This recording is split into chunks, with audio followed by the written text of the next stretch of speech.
Hi photographers, today we're going to talk about starting a wedding photography business without experience.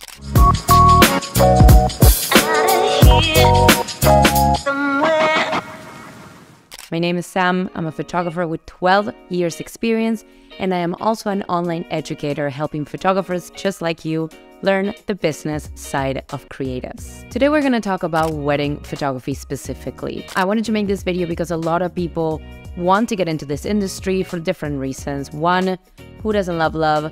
Two, we will never stop having work in the wedding industry because people will continue to get married, they will continue to want to have memories of a lifetime for it. And three, probably the reason why most people get into it, there's really good money to be made. You can make anywhere from $2,000 to $10,000 shooting a wedding. And a wedding, as most of you know, is just one day. Unless it's an Indian wedding, then maybe it's a whole week. But realistically, you can make a lot of money doing weddings. And something that I loved about doing weddings, which I don't really do a lot of anymore, is back when I lived in Canada, I love doing weddings because they get booked in advance. So you know a year ahead what your business is going to look like, how much money you're going to be bringing in, and you can really plan ahead, which is something that a lot of freelance photographers are scared of. So beauty of wedding photography is, yes, of course, you're going to know probably about a year, 6 months to a year in advance, sometimes even 2 years in advance, how much work you have coming. You can also get deposits to lock in the day, which means you have a really great money flow and you can really plan ahead. So when somebody books you for a day, then you know what weekends you have available and what weekends don't. And like I said, what I love particularly about it is that it really allowed me to travel a lot. Why? Because in Canada, weddings mostly happen during the summer season, which coincidentally is the time I like to be home. So I would just get pretty booked up in June, July, August, and then I would take all my editing with me and then go traveling and edit on the road. So it really helps support my traveling lifestyle. There's also something I loved about weddings, which was, surprise, destination weddings. But no one's gonna hire you for destination weddings if you don't do some sort of weddings before, if you don't have a reputation. So let's get into it. The best way to start a wedding photography business is, of course, to shoot weddings. Why? You want to have them in your portfolio so people can see what you do. You want to be known in the community as somebody who shoots weddings, and you want to have the experience and the confidence.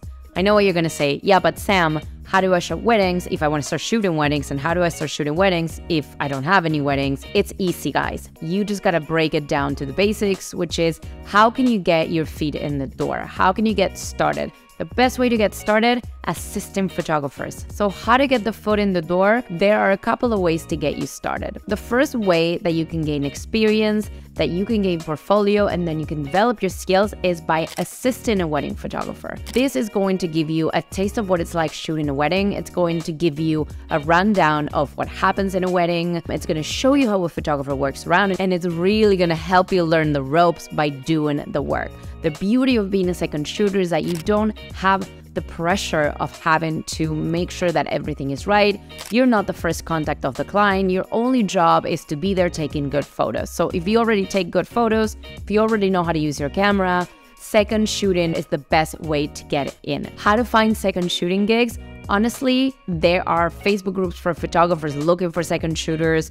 There are communities. And another way is just to simply reach out to people in your community and say, hey, I am wanting to get into weddings. I'm willing to assist or second shoot to anyone that wants an extra hand. And you can even do the first couple of ones for absolutely free. Which brings me to my second point about this. You can build an entire career as a wedding second shooter. I know people that have made a lot of money by being second shooters, and they get booked Friday, Saturday, Sunday for all of the summer months, and they don't have any post-production. So you're obviously not going to make as much money as you would shooting full-time weddings as a main photographer, because of course your main shooter might be charging, $2,000, $4,000, $5,000 per wedding. You might only make, $400 to $800. So let's call it $500 to make the math easy. If you do this 3 times a week, and that's $1,500 a week, that's $6,000 a month that you can make just being a second shooter. The beauty of it, again, you don't have post-production, so the hours that you work are just the hours that you work. You hand over your files and that's the end of the story. You don't worry about marketing, you don't worry about client delivery, you don't worry about anything. This is why you make less money, but also why a lot of people choose to do this. You could easily be a second shooter for a couple of seasons, 1, 2, 3 years, to really build it up and to really build the confidence before you get to a place where you want to do your own. Or like I said, you could also never do your own and be a happy second shooter forever. Another important thing to keep in mind is when you're second shooting, often you're not going to have the chance to use these images for your portfolio, which is a really, really important element when you're getting started. So I would encourage you to find photographers that wouldn't mind allowing you to use some of those images for your portfolio, which means you will get to edit in your style, you will get to pick the best and use them. I did this. I even had second shooters that came support me and I was like, no problem, you can use these. Some photographers are going to be a bit more protective. It's going to depend on their client. It's going to depend on their arrangement and the way they work. Everything is valid. What I always suggest is open communication. Never leave wondering whether you can or you can't.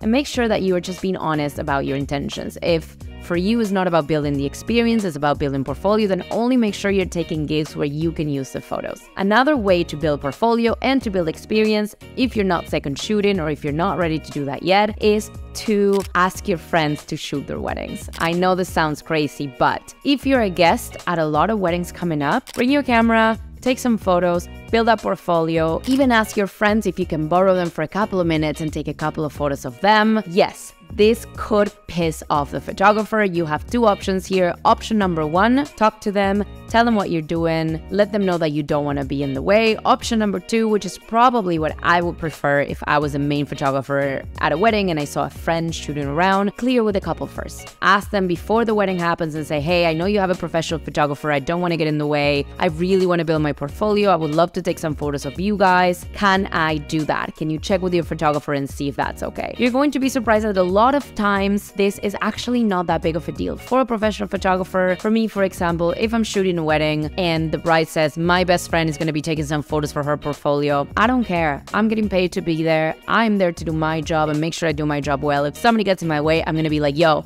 out of my frame. Other than that, everybody's free to do their own thing. So keep in mind that this is an option. You can reach out to your friends, you can ask to bring a camera to the wedding, and also you can just bring a camera to the wedding. If somebody doesn't want you to be shooting, they'll let you know. Another thing you can do is actually just photograph couples. It's all about getting those images in your portfolio. So if you have friends that are getting married, ask them if they're willing to get into their wedding clothes the day after to do some photos, or even do an engagement shoot. It doesn't necessarily even have to be on the wedding dress, and use this time to develop your skills, to develop your confidence, and figure out your style when directing couples, when making them pose, when making them behave in front of the camera. And this is a great way to get there before you are asking to be at a wedding with a camera. So after you've done this a couple of times, hopefully you have a few different engagement shoots, a few different couples, a few different weddings, different combination of things that you can use to put together a website or a portfolio. It's gonna come down to curation, making sure that you're picking your best images that describe and show your style at best. Of course, at the beginning, you're not going to have a lot of variety to choose from. Don't be a perfectionist. Don't be such a critic, and accept that this is the best work you got for now.